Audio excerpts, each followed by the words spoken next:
Hello, good morning students. So today we will see about the constraint foreign key. Foreign key is a constraint used for establishing relationships. If there are two tables, then we can establish relationship using two relationship between two tables using the foreign key. So a foreign key is used for creating relationships. And we can see this figure. We have two tables. One table you can name as student, and the other table you can name as department. And so in this student table we have fields number, name, marks, and department ID. And the other table we have department ID and department name, DP name. So from this structure we can easily understand that there is a relation between DPID and DPID here. And so Arun belongs to which department? Economics department. This is logic. We have the entry 13 here. So 13 of this indicates economics, and so Arun belongs to economics department. Anu belongs to CS department. Biju belongs to English department, and Binu belongs to same English department. Okay, now we can insert values to these tables if we have entries here only. So a student cannot be added without a department. So DPID is the department ID, and it is a primary key of the second table. And while inserting the records in the first table, it should be in such a way that the DPID should be present in DPID of department. This is what we mentioned using a foreign key. So in the first table, DPID is the foreign key. So from the first table, DPID is a foreign key, and in the second table, DPID is a primary key. Okay. Otherwise, it does not make any sense. From this figure you can see, understand that Arun belongs to economics department. So this is the logic of this foreign key. Okay, foreign key and combination of foreign key and primary key. DPID is a primary key of the second table, while the first table contains DPID as the foreign key. Okay, so we have to create this table first, right? This is the master table. So we have to create this table first, then we have to create this table. Okay, so I will show you the syntax. So syntax will be like this. First we have to create the second table. So create table department DEPT. What is that? It contains DPID. It is integer. It is a primary key.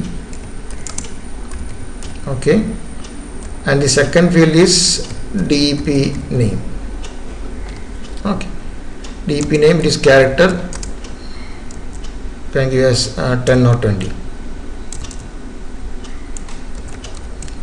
Okay, so first we have to create this table. Now we have to create the second table. So create table. Table name is student.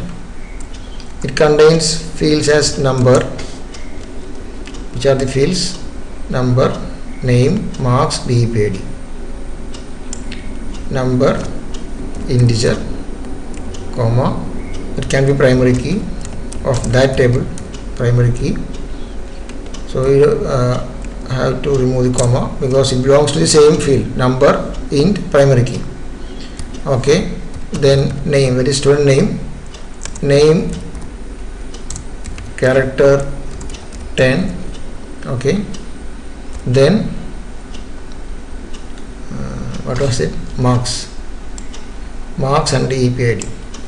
Okay, so marks, again it is integer, and next is the foreign key. that is, it is DEP ID, the type is integer. Now we have to specify it as foreign key. So the keyword used for foreign key is references. References to which table? Table name is DEPT. To which field? DEP ID.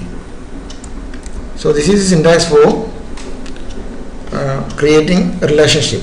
That is, we are establishing a relationship between DEP ID of integer type in this table with DEP ID of department table. So this is the syntax for creating the relationship foreign key. Okay, we will try to create that. First we have to create a department table.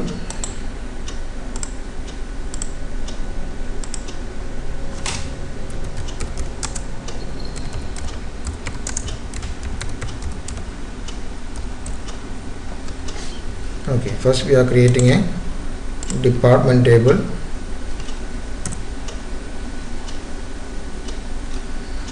What happened? Create table department ID, primary key department. Okay, Korea. Okay, so it took some time. Don't know why. So we have disk department. So describe department. So we have these two fields. Okay. Now I want to create the second table. Second table is Control C, Control V. Sorry, doesn't work. Okay, references department ID. So I am creating the second table. So this is how we create two tables. Now we can insert rows like that, rows using the values. Insert into table name.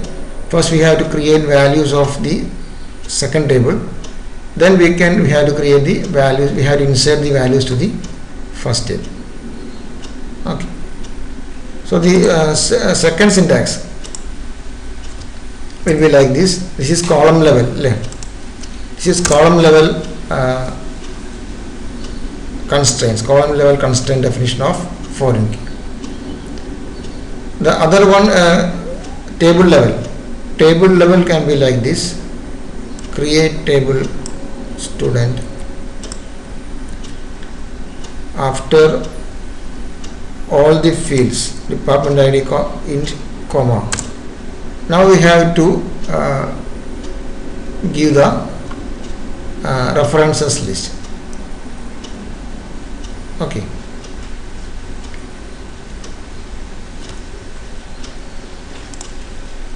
We have to give the references list.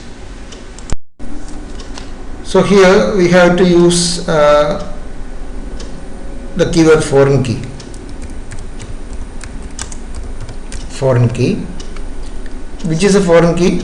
Foreign key is the field DEP ID.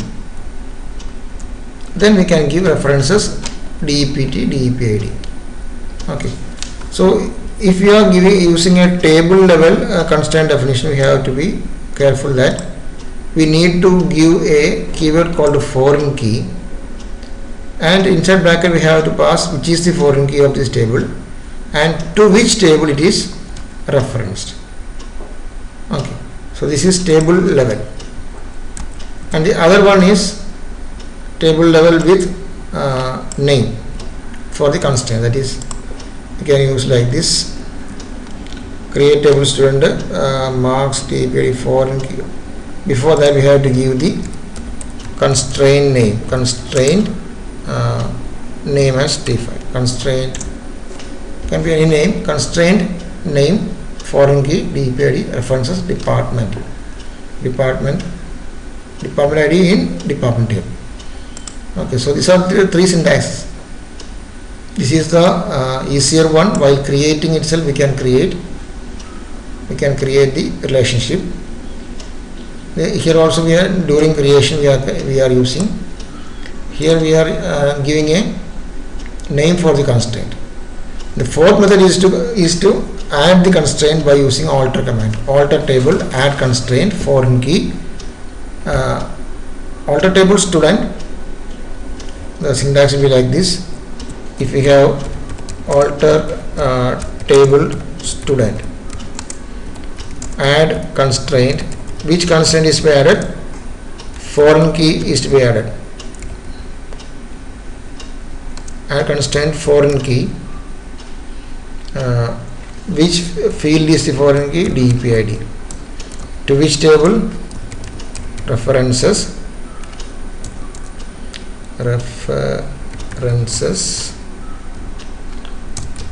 What is that? DEPT.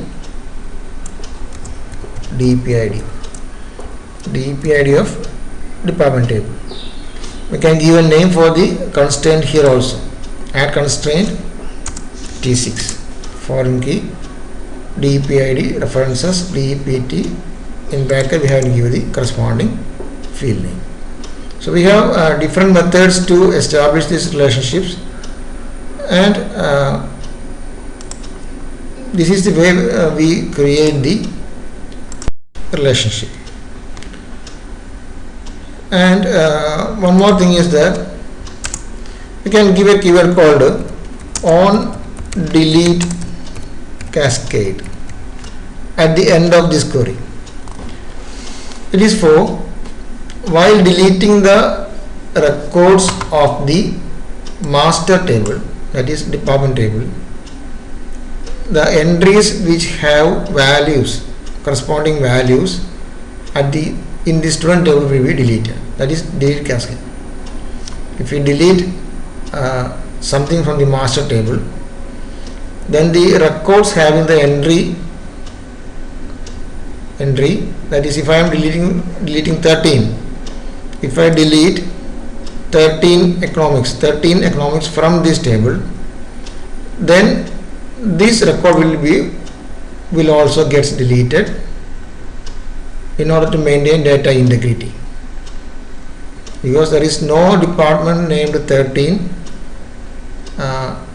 in the master table now. So if we delete 13, then the records having 13 in the department will be deleted. If we give the syntax as like this, on delete cascade. Likewise, we can give one more syntax like this, on delete set null also can be given. From the word itself we can understand the meaning. While deleting, the values will be set as null. Okay. On delete cascade. On delete cascade means we have to delete the records. If we give as on delete set null, on delete set null, this means that the values corresponding to the deleted master record will be set as null. That is, if I delete 13 economics, then this row will not be deleted, but the values will be set as null. Okay, that's the difference between set null and delete cascade. So this is how we create a relationship between two tables. This is how we create foreign key references between two tables. Okay, so you can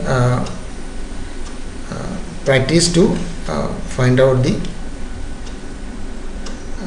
correct meaning of this. Okay, you can practice. You have to practice because you have to insert data and check. Okay. Okay, that's all for now. We'll see you in the next video. Thank you.